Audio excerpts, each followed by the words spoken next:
All right. Hey everyone, Todd here, internalarchitect.com. I'm sitting with my friend Phil, and we are sitting down to do an interview for his class. Cultural anthropology, and the assignment was to talk about a subculture of people, and I chose Todd because he fits into two subcultures here that we have in the United States: Breckenridge, the county specifically, and that is one, a professional athlete, and two, a cancer survivor. So Yeah, but before we begin, please hit subscribe and hit the bell for notifications, and by all means, please comment and let me know what you think of the video, because I really enjoy conversations like this. They're a lot of fun, and I think they're really informative, and I truly believe they can help other people and other cancer survivors and patients with just figuring out kind of where they're going and what they want to do. So yeah, so without further ado.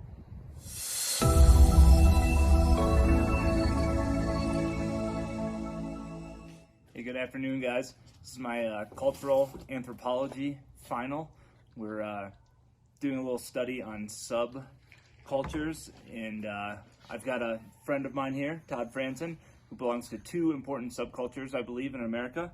One is he was a former professional athlete, pro snowboarder back in the day from here in Breckenridge, Colorado. And two, a little bit more important to me, is he's a current stage 2 cancer survivor, and he's going to talk to us a little bit about being in both of those groups today.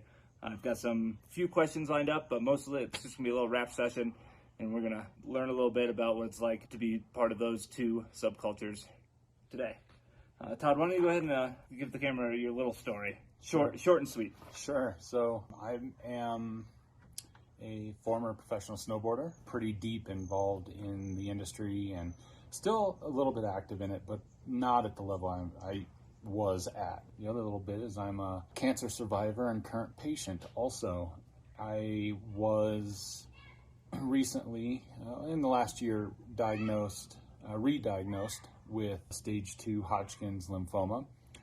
This is the second time I have had or have gone through a reoccurrence at this point, and the first time was 10 years ago, and it was a crazy experience to begin with. But now that I have this experience under my belt, I know what to expect going forward with treatment and everything else. But yeah, it's kind of an interesting grouping of different, as you say, subcultures that I am involved with, and one was a lot of fun, and the other one isn't so much fun, but has been probably the most rewarding for me. Thanks, Todd. Let's start off with your career. We'll go easy to late. How has your career shaped your life after, and the culture that you see it in? Was it the same? Is it different than it was back 20 years ago? It's obviously, as time goes on, there's different parts and different subject matters that come up with, the different paths that we all take. And with snowboarding, I was involved in snowboarding at such an early time. It was, the people that did it at the time, we were essentially outcasts. And we were the ones that, we did it as a way to get away from the norm of the current ski industry and stuff like that at the time, and snowboarding was that outlet. Everyone we knew, everyone that I met, and everyone that was involved with it at the time, we were all outcasts at the time. We were, there was no Olympics, there was a little bit of a professional athlete side of it, but it was all just, at the end of the day, a camaraderie that grew into this epic sport. It turned out to be one of the fastest growing sports in the world for a long time. And the funny thing about it is, growing up in Breckenridge, my family, myself, my brother, my parents really helped support and helped encourage us during that time, during the growth of it all. And we had different skate ramps in our yard. My brother was a big skateboarder, was the skateboarder, and I was the snowboarder.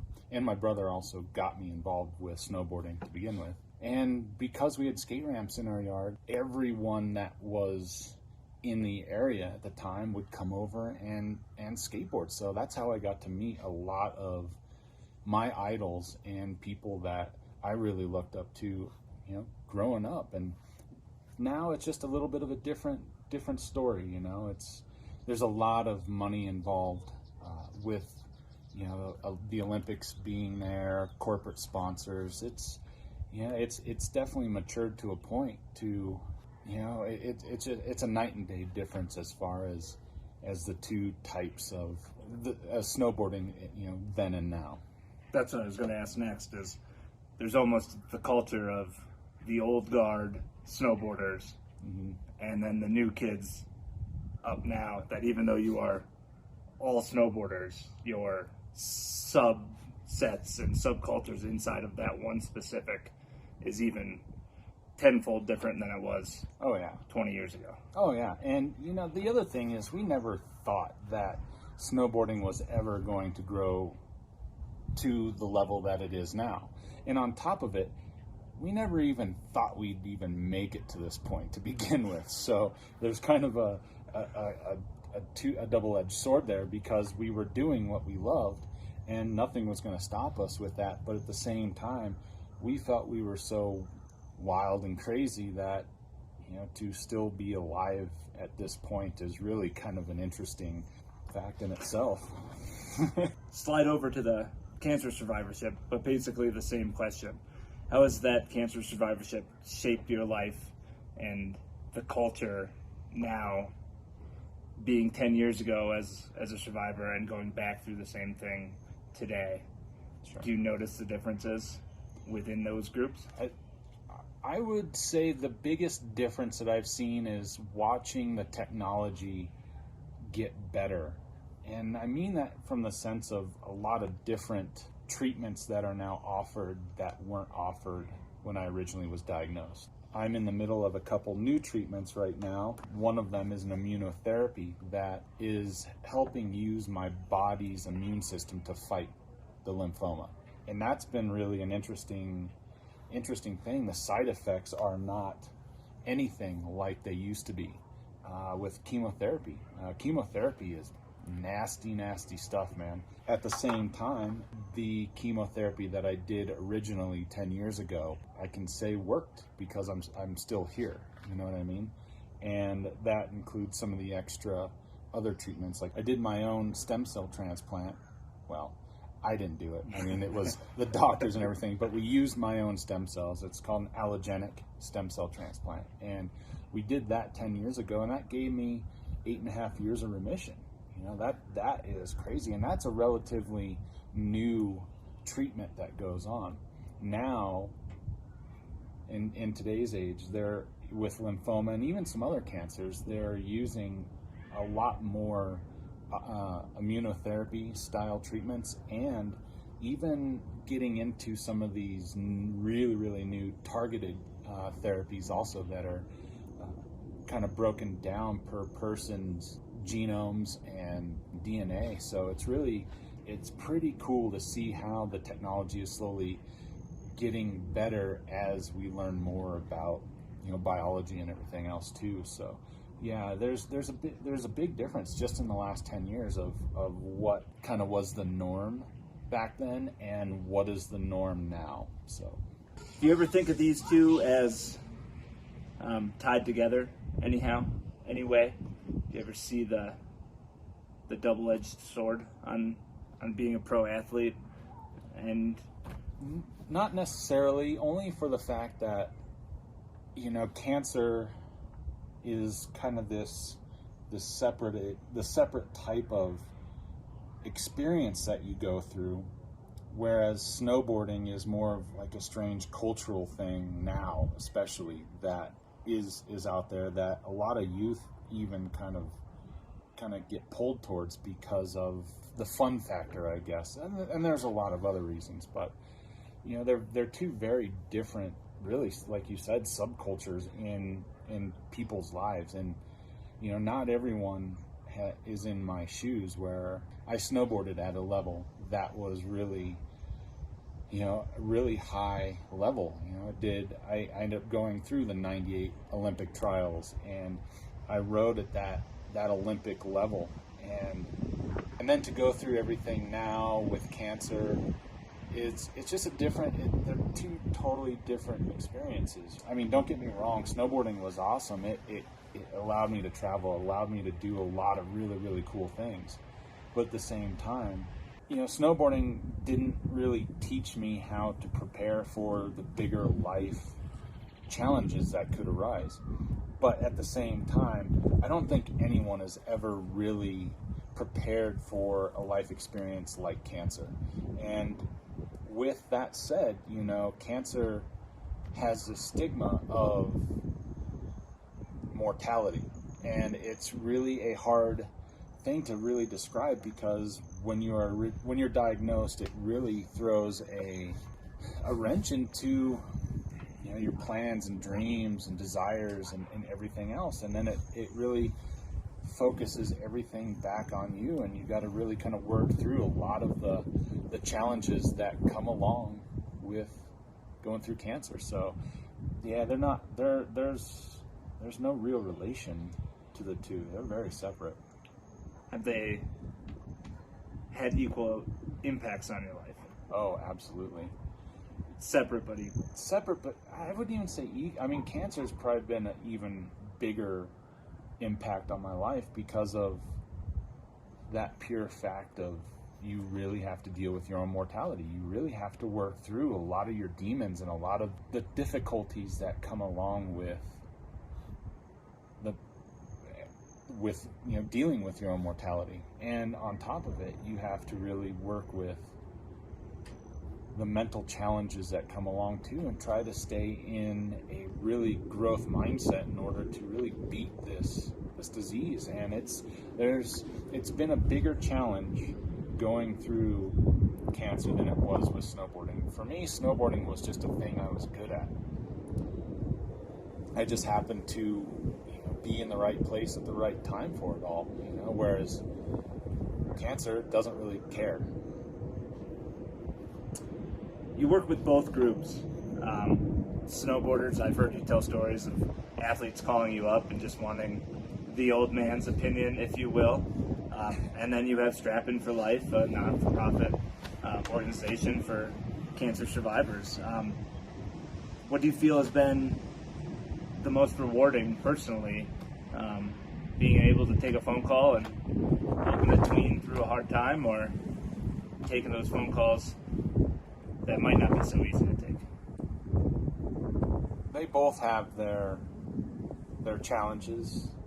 For a while there, I felt like I was the bearer of bad news when, I still know so many friends and so many people within the industry that when bad news happens, for some reason, I'm the first to know, and I'm the one that has to share it with everyone. So there's kind of a responsibility there, I guess, because I guess I'm one of the old guys in it, even though I'm one of the youngest old guys in the crew, right? And so yeah, there's just a strange responsibility of having to kind of be a person that I guess is able to share information, whether that's good or bad. And so there's, I think one of the most rewarding parts to what my experiences have shown is what the work that I've done with Strap-In for Life and helping people that have been affected by cancer through on-mountain experiences. That's been more rewarding than anything. And we've had some really good times. We've had some really hard times also too. And the hardest thing is when after you do an experience and you end up losing someone just because of where they're at in their stage of the disease or whatever, and they just you give them that experience to get them excited and give them a little bit of hope. And once they go back to normal again, it's a tough one, because not everyone is able to make it through this thing we call cancer experience. So I think it's one of those things, like every experience is really unique in itself because, you know, whether I have to share bad news or share good news or give someone an experience or help a younger kid with a little bit of an insight into what snowboarding is about, or, you know, it's all encompassing when it comes to the experience and what it means as not only a snowboarder but also as a cancer survivor too. So there's a lot of moving parts to that. Do you think being in the spotlight and being a young prodigy, we'll call you, if you will, has helped you mentally with this next challenge that has come up?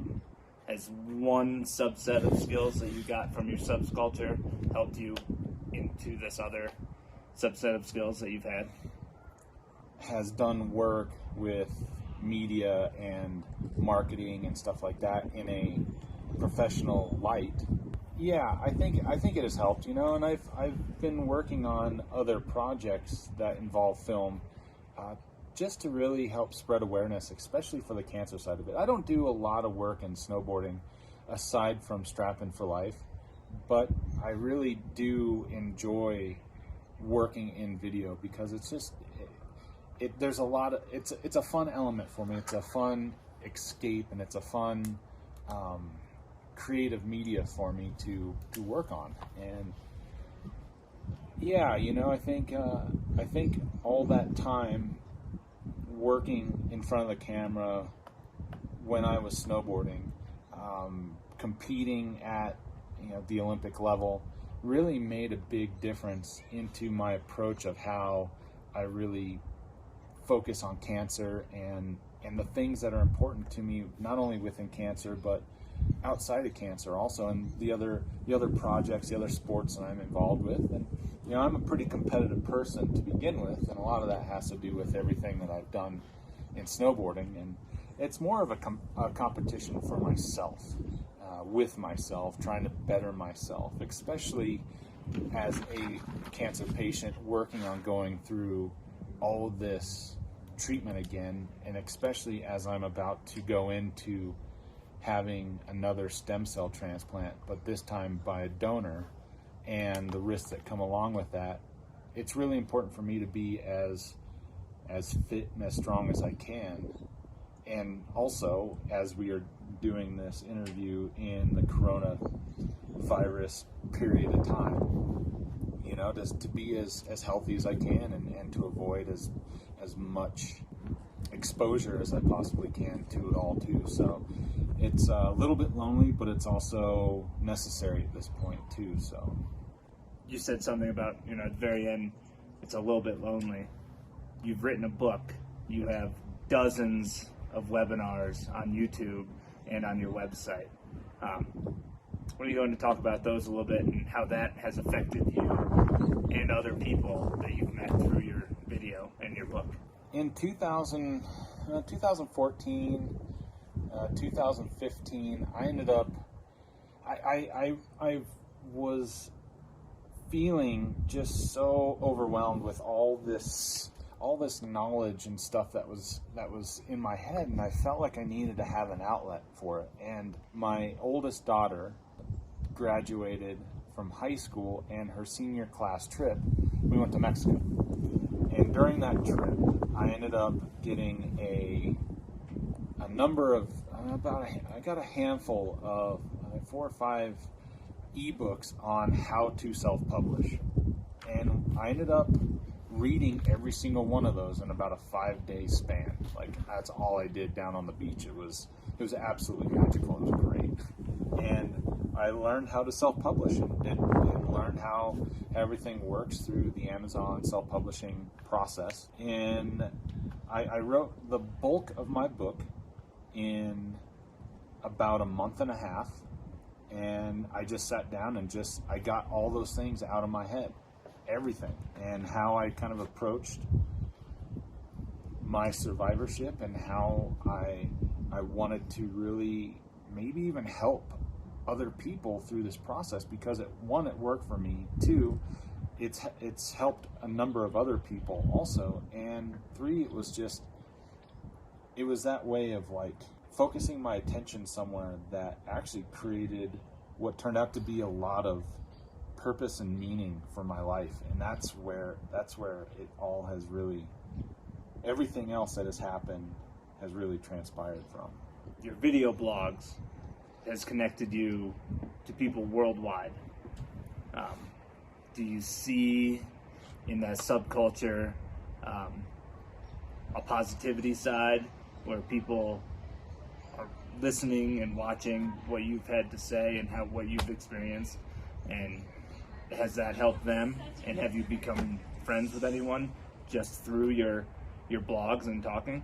Absolutely. So as a continuation of my book, all right. So this is my book, Internal Architect, and it's more of like a kind of memoir of kind of my journey with snowboarding, with cancer. It's a little bit of all the above. What I'm doing with my videos now, because I started a YouTube channel about almost actually coming on 2 years ago now. The YouTube channel is an extension of what I did here. This was like the original start to everything, to get everything out. And I still have my outline of the book and everything, and it was there was a lot of, it was a good lesson in discipline and really kind of trying to figure out the path that I wanted to do, and at this point it has been, I've published over 300 videos from all sorts of topics, talking, and it's mostly about the mental health of cancer survivors. So this is really all about, for me it's kind of turned into the mental health of cancer survivors, because that's one of the biggest things that hasn't happened with the medical care side of things. It's getting better, and it is very well documented that survivorship care, after all the treatment is done, you're not having to deal with hospitals or anything else like that. It's a place where there needs to be more attention, and so I really have focused my energy to really share the insight that I've learned from going through cancer and what it's taken to get me into a really good, positive mind state, and just into a place where I feel like I can help people outside of even cancer, because there's so many mental aspects that come along with survivorship. And the physical side of survivorship is also tough, and once you're able to mesh the two together and really start working on all the mental health side of survivorship, anything can happen, and I've seen it more and more with more and more people that I've been able to help as it goes along. The conversations that I have on my YouTube channel, as it slowly grows, and it's not a big channel, but I'm slowly just putting in the work. I'm putting in the time to really make a difference for those that come across it. And that's it. I also have a blog, and I take my videos that I create, and I create blog posts with them also. It's not only video, but it's also written word too. And one, I get a lot of satisfaction out of it, and two, like I said, it's a really creative outlet for me outside of all the other stuff that I do. What part of both of these subcultures has been the greatest, but also the worst? Sure. Give me an example of each for both. Well, in snowboarding, we'll start with the worst parts first, right? All right. Snowboarding was when, in snowboarding, the worst part about the subculture was the experience going from being just a snowboarder doing something that you love to it becoming a job. Having to deal with all the responsibilities that come along with endorsements and the time requirements to live up to all those endorsement responsibilities. That was probably the toughest one. I think the best thing about the snowboarding experience for me was all the people I've met, the traveling I was able to do, and just being able to feel snowboarding at a very pure level when it came to some of the traveling that I did. You know, because I did some pretty cool stuff. I admit, man. I admit I've done some pretty wild stuff, from helling in Alaska and New Zealand to snowboarding in Russia and spending time in Scandinavia and Japan. And, I don't know. There's so many memories that come along with snowboarding and the people and crews that I spent time doing it with. That's what was so rad. With cancer, the hardest part of cancer. Now, everyone that's going to watch this will have their own opinion of what their hardest part about cancer was.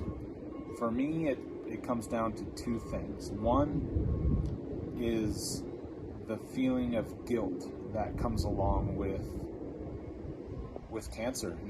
Guilt by how it affects my family, by how it affects my friends, feeling like I'm putting them through something they don't need to go through, right? And two, just dealing with my own mortality. I've gotten to a point now where I feel I am okay with death. It's the part of dying that's really hard. Like, I fear that part. I fear that bit of me just, the cancer taking over and I become just a shallow bit of myself. That's the fear that I really feel when it comes to cancer. The best part about cancer is everything that I've learned about myself. From just the amount of time that I've spent in personal growth and just really understanding what I'm about. It's really brought my passions out. It's given me a lot of purpose and a lot of meaning in my life, and that's where I wouldn't change any of this for the world. I will say I do not wish the cancer experience upon anyone, though. It's a tough one, and I will joke though about cancer only for the fact that you lose a lot of weight through cancer, right? And I joke about if you want to lose weight, try to keep it off permanently, get cancer. That's a really twisted way to think about it, but I don't wish it upon anyone. But that's kind of the joke. You got to add some humor into this whole thing, because if you don't, man, it's tough to want to live if you don't. What do you have for some advice for people that are in both of these subset groups that you unfortunately belong to? The snowboarding, I think there's one thing that really works for both subsets, and that's patience. As a young snowboarder, we didn't have the internet, we didn't have Instagram and Facebook and Twitter and TikTok and all the different types of media outlets that kids nowadays have. And the biggest thing, this kind of comes back to just simple growth kind of mindset, and even some simple economics, that you have to be patient in all the things that you do. And I mean, that's everything, whether that's your work, whether that's your sport. If you want to be good at it, you have to practice at it, and you have to be patient. You can't expect the world to just instantly be on your tip for what it is that you are interested in. Say within snowboarding, you have to put your time in. You have to work at it. You have to go above and beyond, and to jump into it and think that you're going to become a professional snowboarder overnight is BS. It's not going to happen. And I see it all the time. Kids move out here from the Midwest, from the East Coast, and this has been going on for decades now. And they come out here, they think they're going to become a professional snowboarder, and they have their world rocked because they realize they're not good enough. Or they get caught up into the party culture, and that becomes more important, and their dreams go away. You know, there's hundreds and hundreds, even thousands of reasons why 99% of the people that move here to Summit County never become a professional athlete. That's just the reality of it. You know, if it's something that you truly feel passionate about, you got to be patient, and you got to put your time in. You got to work at it. And you know, I was lucky. I was good at it, and I was patient because I didn't know any better. I just, you know, I can't tell you how many times it took me to learn certain tricks. You know, I just sat there and did it and did it and did it until I got it. And then I kept doing it because I wanted to get it locked in, and I could do it at any time. And so that was that. And then, I mean, there was also a lot of times where I was able to just learn tricks over and over and over again. Actually, you and I shared a story about me in Killington on a rainy day in the half pipe, and I probably had one of my best days ever in my life. And I probably learned a dozen tricks that day. In the rain. In the rain. It was in the rain. It was a kind of a, you know, it was a warm day. The pipe was slushy, but the pipe was fast and everything was good. And I was able to learn tricks, and I learned a lot of them that day. It was great. It was great, but you know, I didn't have that fear of getting hurt either, too, because it was just so nice and soft. So. Right. You know, but and then with cancer, you know, it's a patience game that you really have to learn how to be patient with cancer, because you spend so much time waiting. You spend so much time waiting on test results. You spend time waiting on figuring out if your body reacted correctly to the treatment. And then you have to wait some more to figure out what might be the next course of treatment that you have to go through. So there's constant waiting going on with cancer.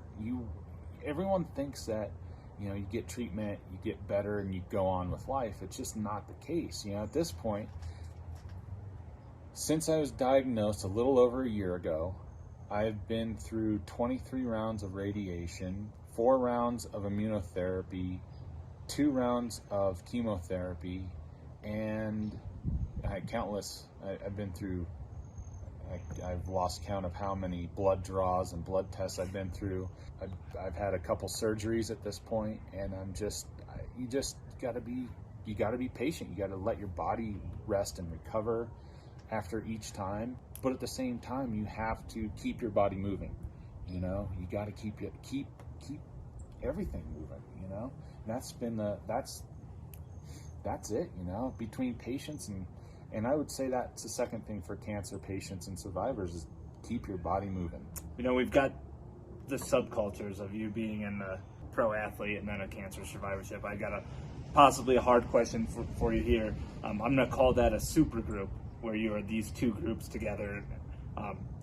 Have you had is there anyone else that you can talk to in this super group that you've known that can help you through this as you go?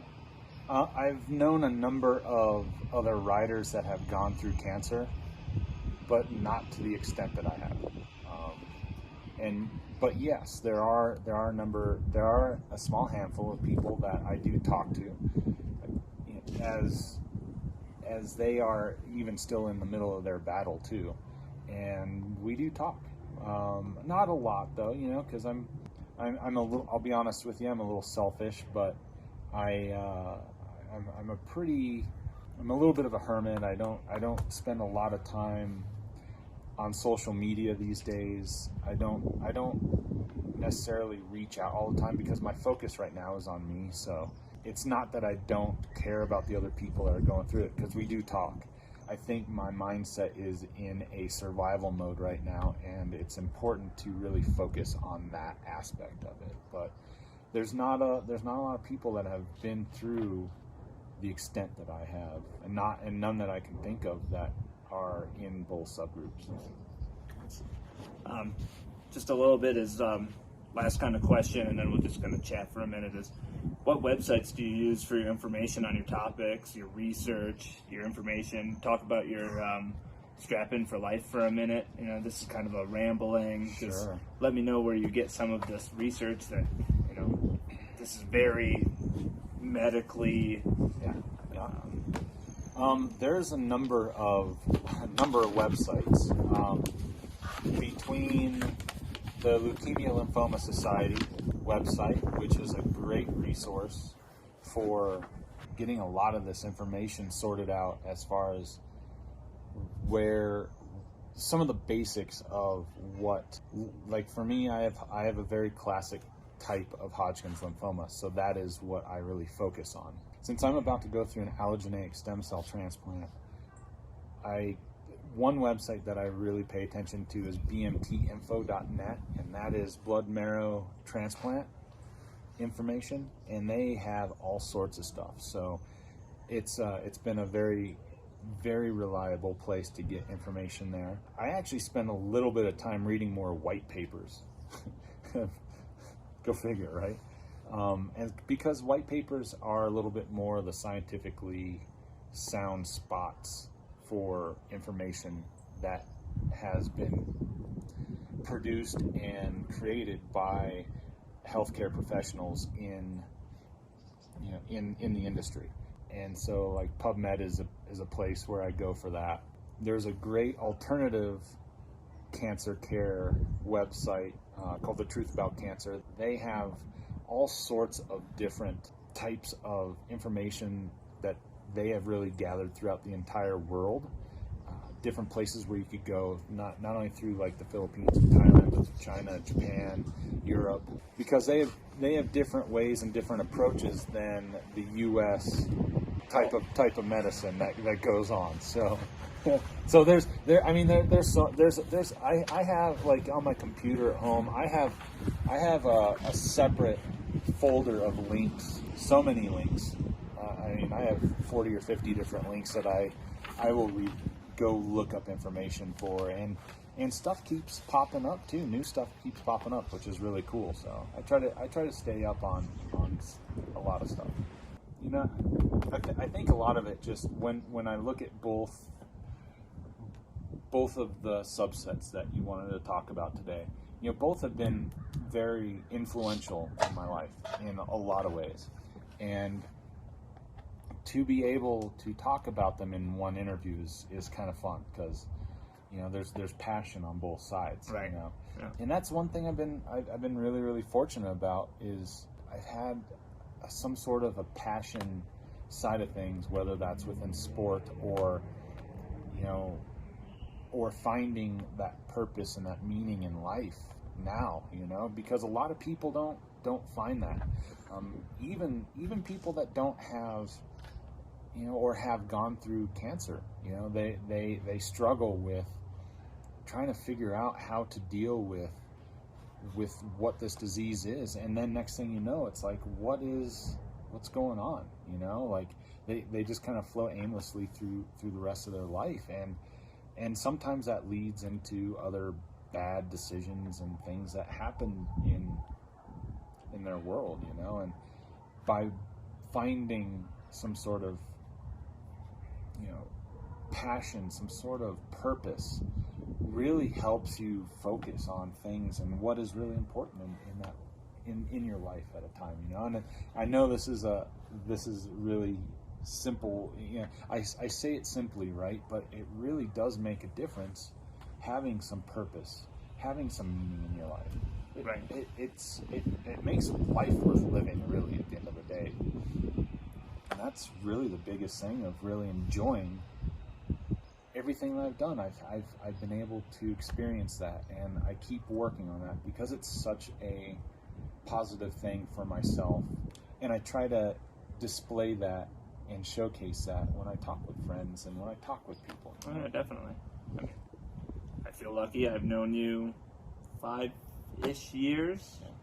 You're one of the few people from work that I say come over and have a beer, and we could talk about a little bit of everything.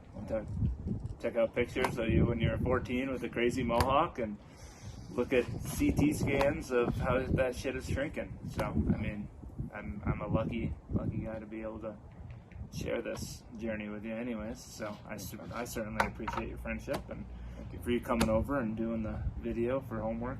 Awesome. This little CMC class. Yeah, of course. So once again, guys, this was my cultural anthropology subculture kind of final takeaway. I'm with Todd Franzen. He wrote Internal Architect, pro snowboarder, cancer survivor, and friend. Thank you very much, brother. Welcome, buddy. Yeah, awesome. Thanks again, guys. I appreciate your time and energy into watching the videos. And like I said, please leave a comment below. And, again, thank you. And I will see you on the next video.